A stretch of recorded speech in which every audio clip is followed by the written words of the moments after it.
My wife ended our marriage with a text, then tried to take everything through lawyers. She thought I'd fold under pressure, but the courtroom revealed secrets that turned the whole case upside down. I was standing on the 42nd floor of a high-rise construction site in downtown Seattle, reviewing foundation specifications with my crew when my phone buzzed at 2:17 p.m. on what started as an ordinary Monday afternoon. Jessica's message appeared on my screen like a digital nuclear bomb. "Brandon, I'm filing for divorce. We're done forever. Do not contact me directly about anything. All future discussion goes through my legal team. My attorney is Marcus Davis at Davis & Associates. This marriage is officially over. Have your lawyer contact mine." I stared at those words for exactly 30 seconds while Seattle skylines stretched endlessly beyond the concrete and steel skeleton we were building. 3 years of marriage reduced to a cold, calculated text message that read like a corporate termination notice. No conversation, no attempt at counseling, no explanation beyond the clinical finality of legal threats.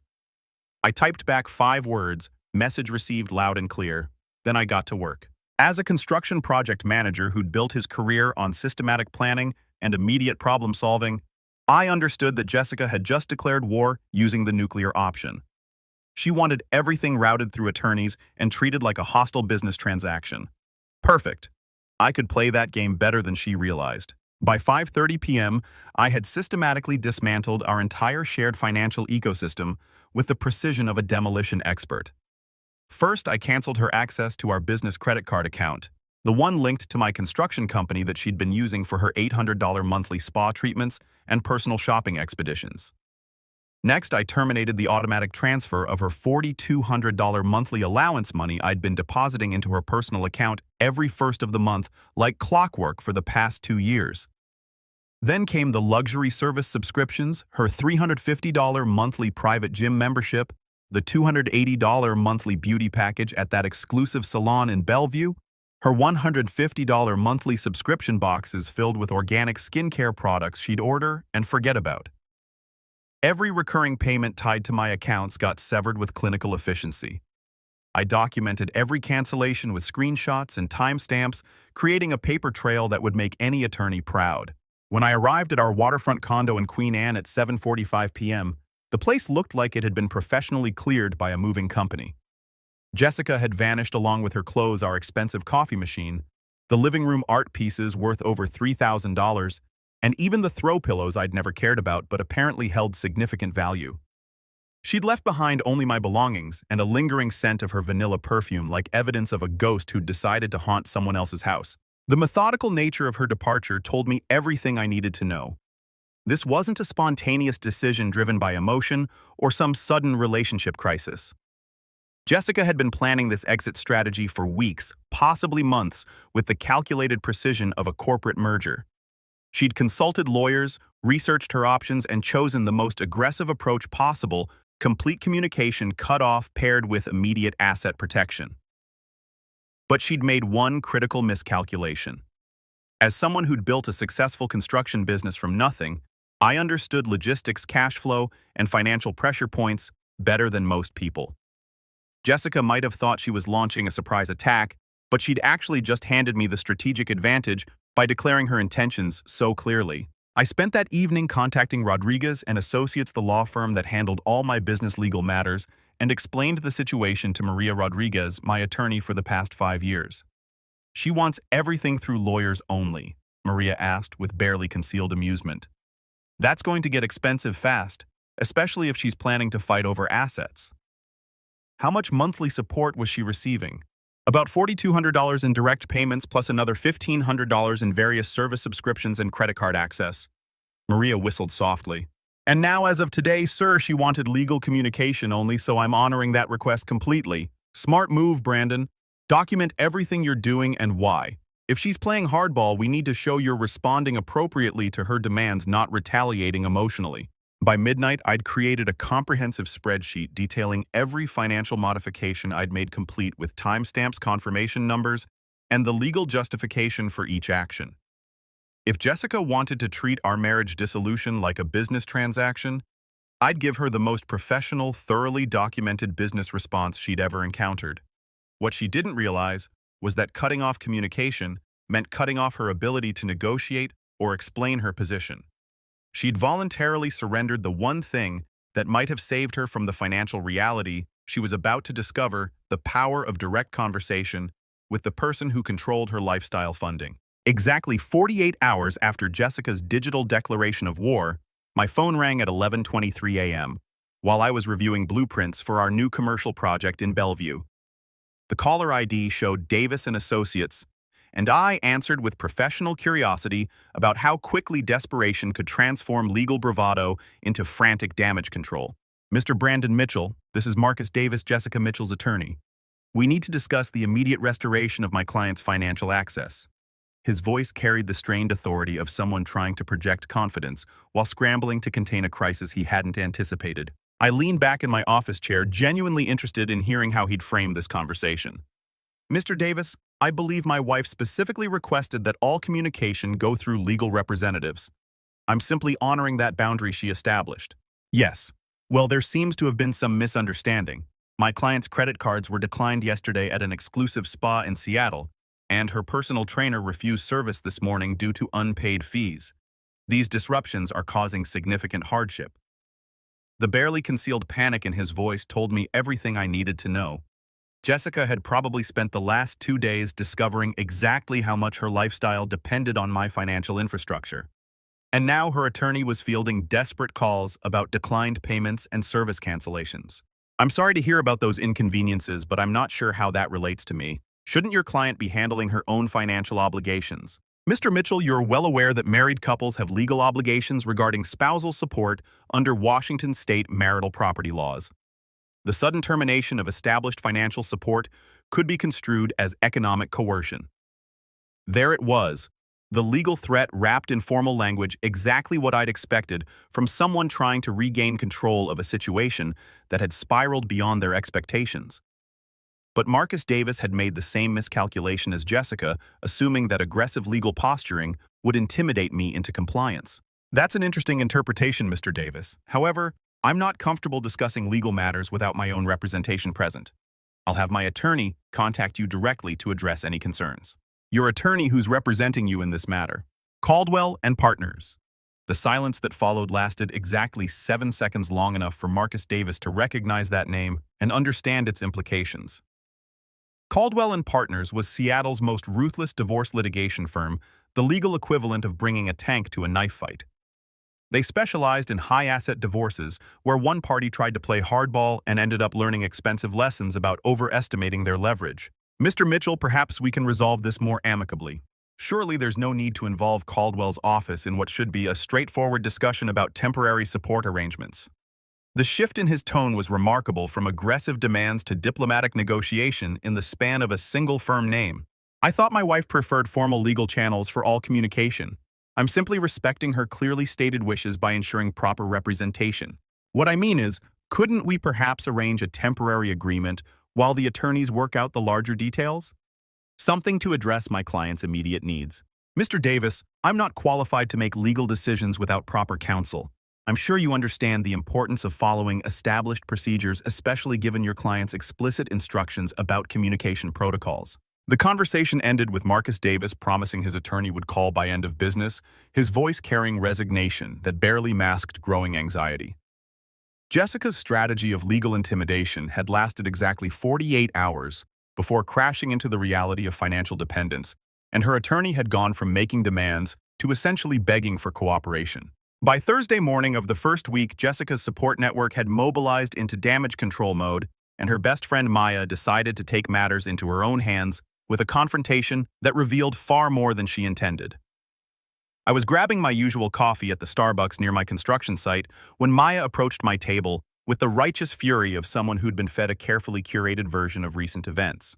"Brandon, what the hell is wrong with you? Jessica is staying at my place in Bellevue, crying every night because you're financially abusing her. She can't even buy groceries without having panic attacks about money." Maya's voice carried that particular blend of moral outrage and protective friendship that made it clear she genuinely believed she was confronting a villain. I sat down my coffee and looked at her, calmly curious about how much of Jessica's story matched reality. "I'm sorry to hear Jessica's having a difficult time. Financial transitions can be stressful for anyone." "Financial transitions.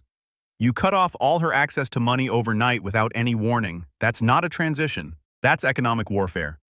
The irony of Maya describing my response as warfare when Jessica had literally declared our marriage over via text and demanded all communication go through attorneys wasn't lost on me. But I maintained my composure and stuck to the facts. Jessica explicitly stated that all communication should go through legal representatives. I'm simply respecting that boundary while my attorney handles the proper procedures for spousal support.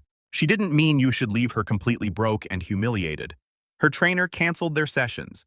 Her spa membership got revoked, and she had to put back $300 worth of groceries at Whole Foods because her card was declined.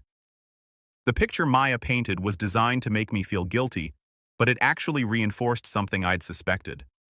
Jessica had been living so far above her actual means that she couldn't even handle basic expenses without my financial support.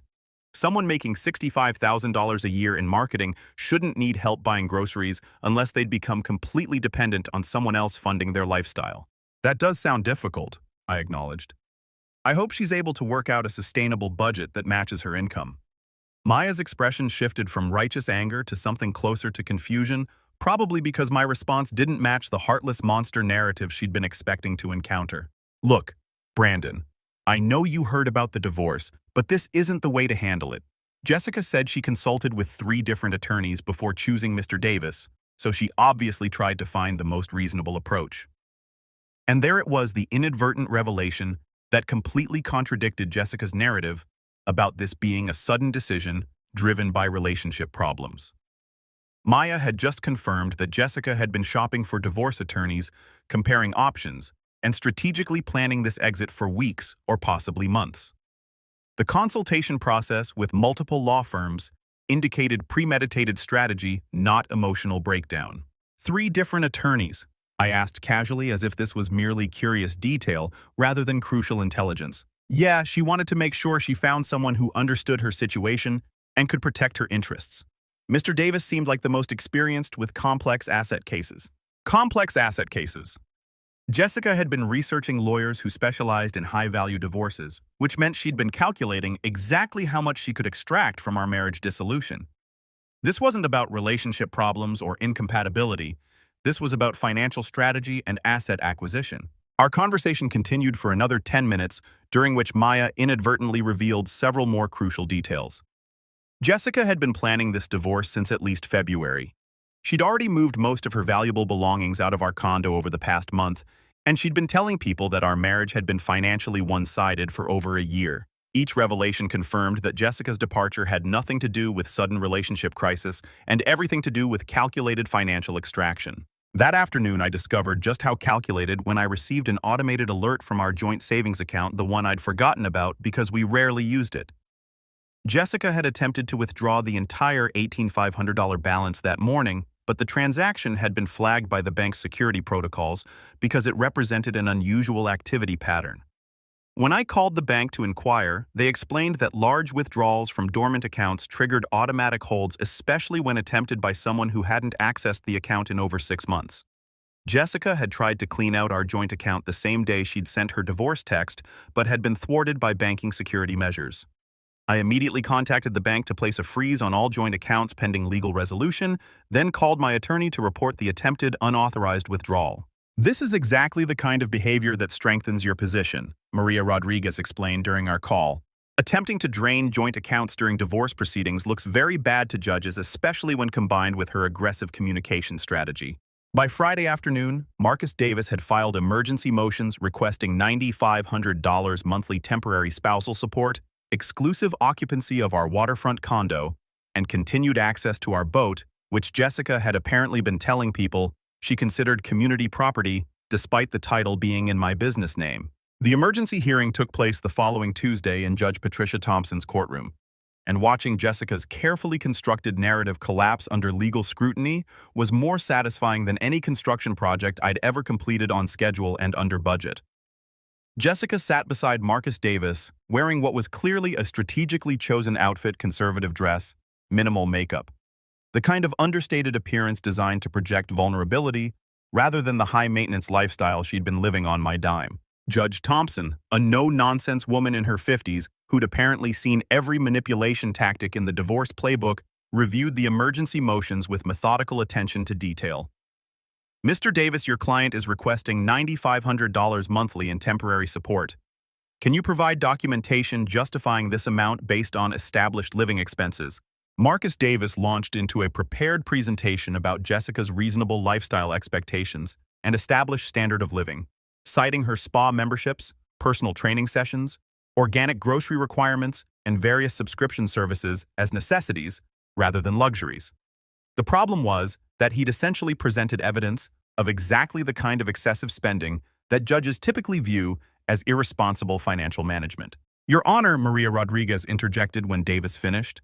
We'd like to present evidence that Mrs. Mitchell attempted to withdraw $18,500 from joint savings accounts on the same day she filed for divorce, and that she consulted with multiple attorneys before choosing the most expensive option, suggesting premeditated financial strategy rather than sudden marital crisis.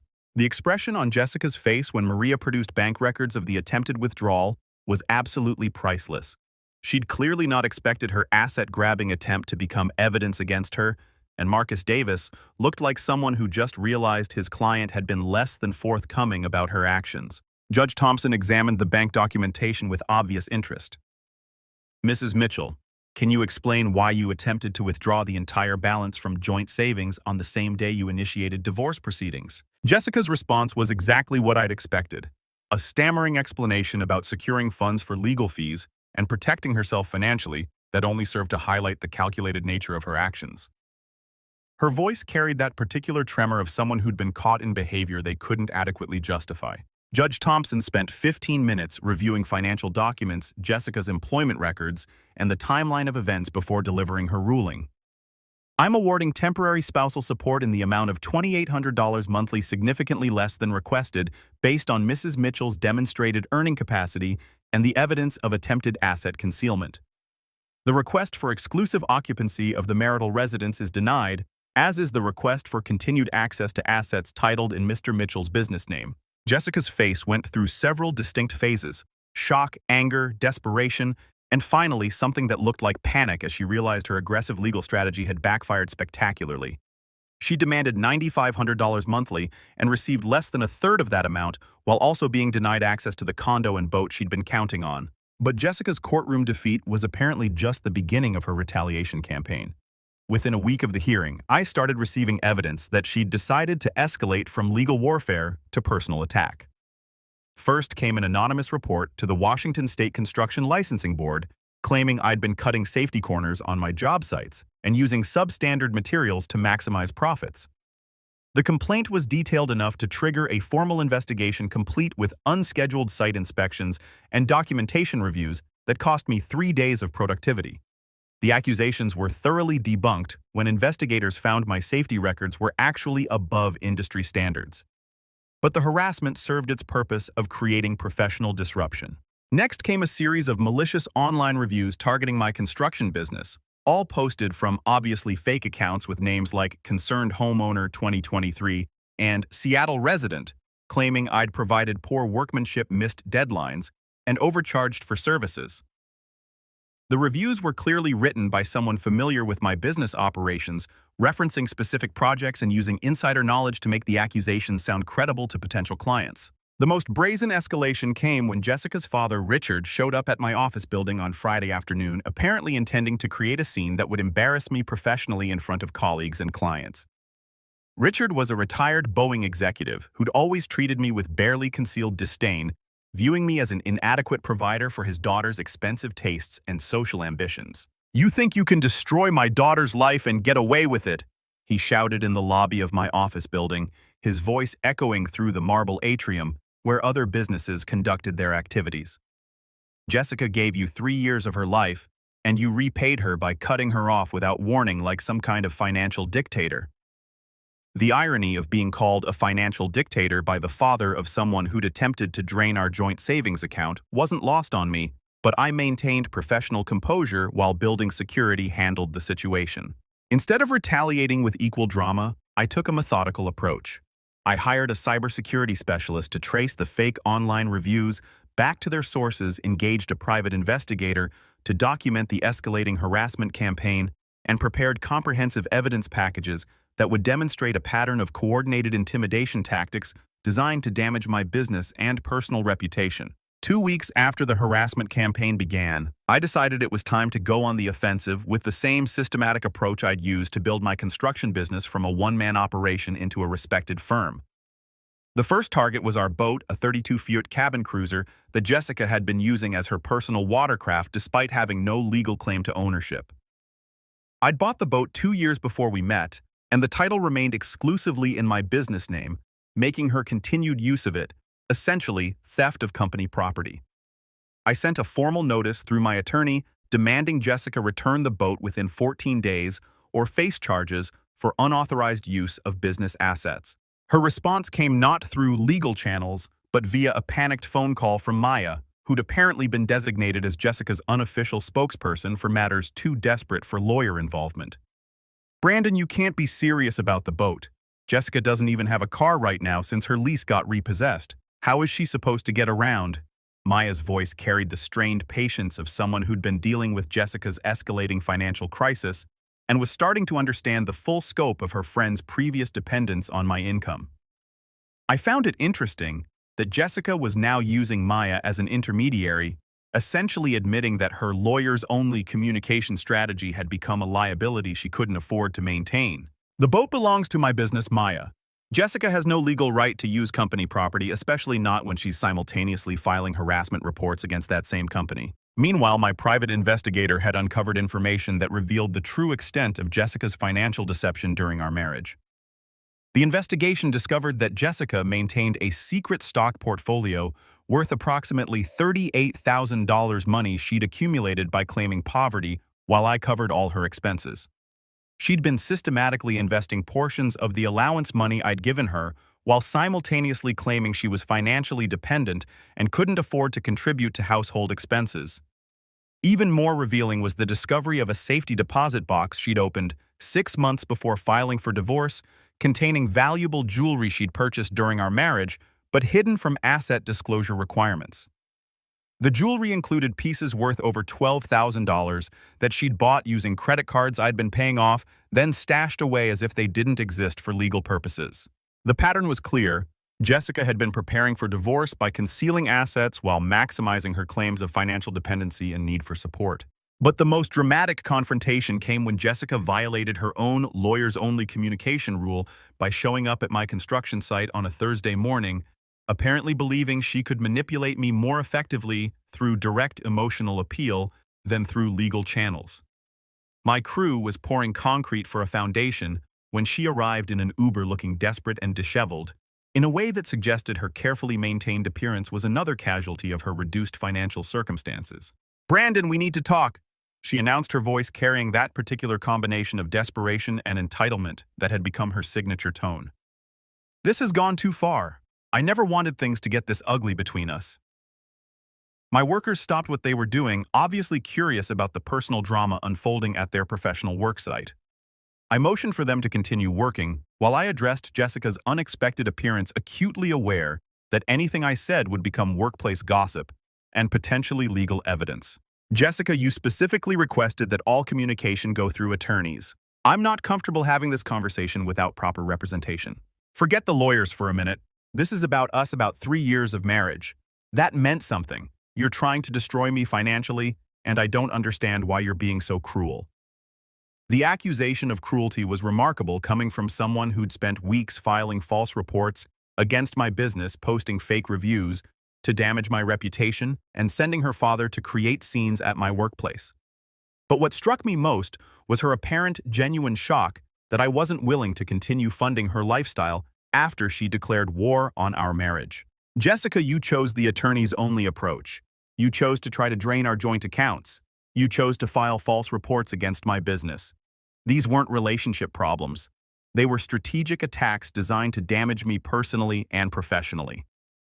I documented the entire encounter with my phone recording, both her violation of the communication protocols she demanded and her admission that the harassment campaign had been coordinated rather than coincidental.